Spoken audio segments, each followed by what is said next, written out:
You've been holding on so tight, trying to control everything, the outcome, the path, the timing.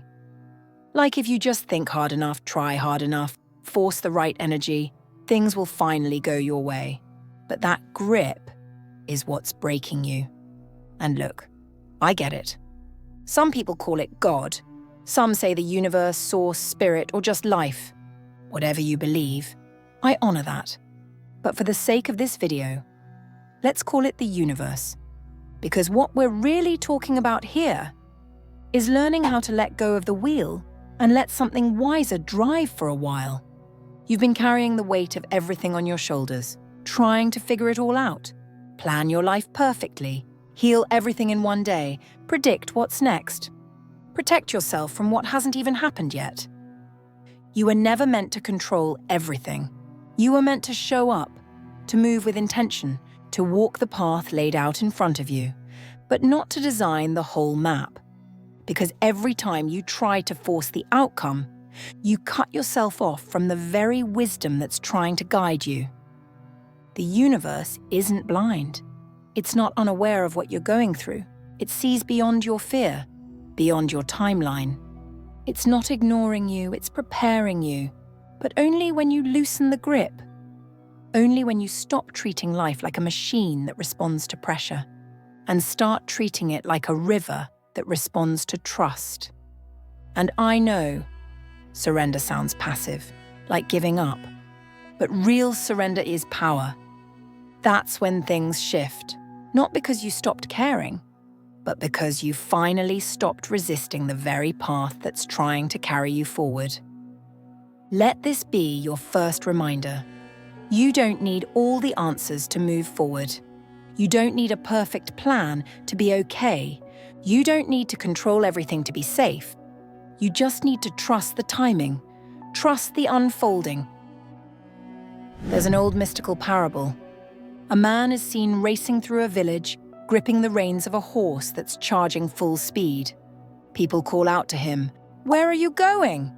And the man shouts back, "I don't know, ask the horse." It sounds like a joke at first, but it's not. It's a mirror. Because for most of us, that's how we're living. Gripping life like a set of reins we think we're controlling, while the truth is, something else is pulling us. Fate, energy, emotion, destiny, the flow of the universe.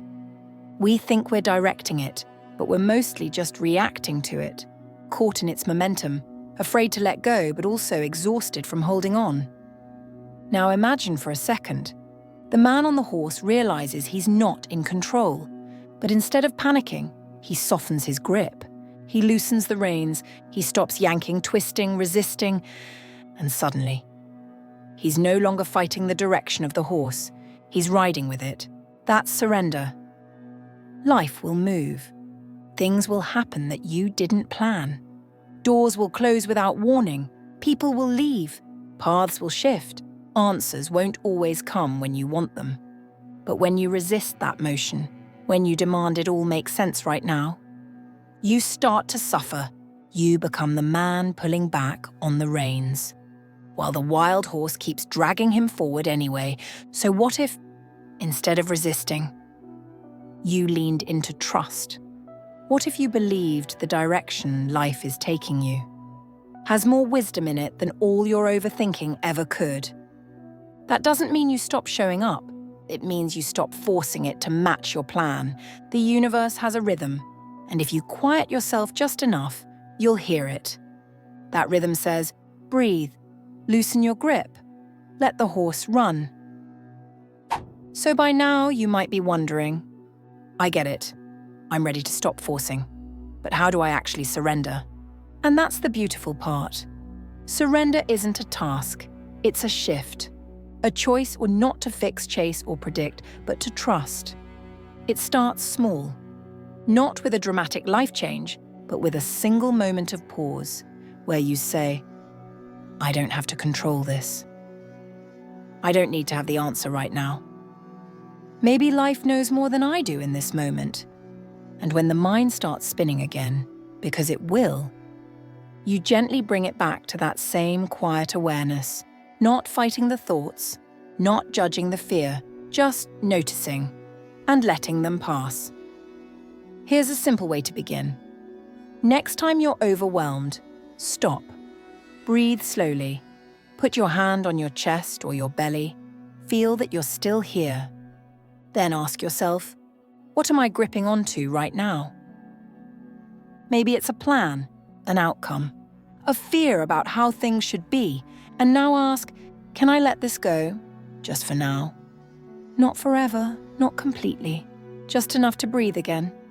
Just enough to give life a little room to show you what it's doing, because the more you loosen your grip, even for one breath, the more you begin to flow instead of fight. Surrender doesn't mean you stop caring. It means you stop resisting the intelligence behind what's unfolding. Letting go doesn't mean life gives up on you. It means life finally has space to reach you. Now that you've listened this far, you already know there's a part of you that's ready. Ready to release, ready to stop fighting, ready to let life move through you instead of constantly pushing against it. So here's your invitation. For the next 24 hours, don't force anything. Let go of control, just a little. If something doesn't go your way, pause. If the plan changes, breathe.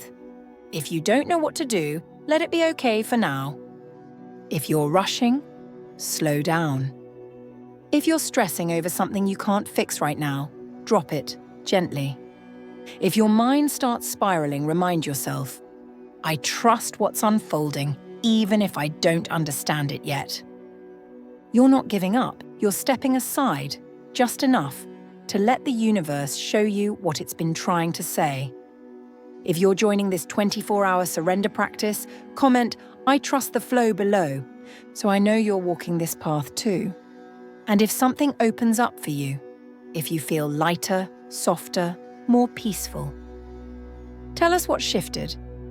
Your story might be the exact medicine someone else needs today.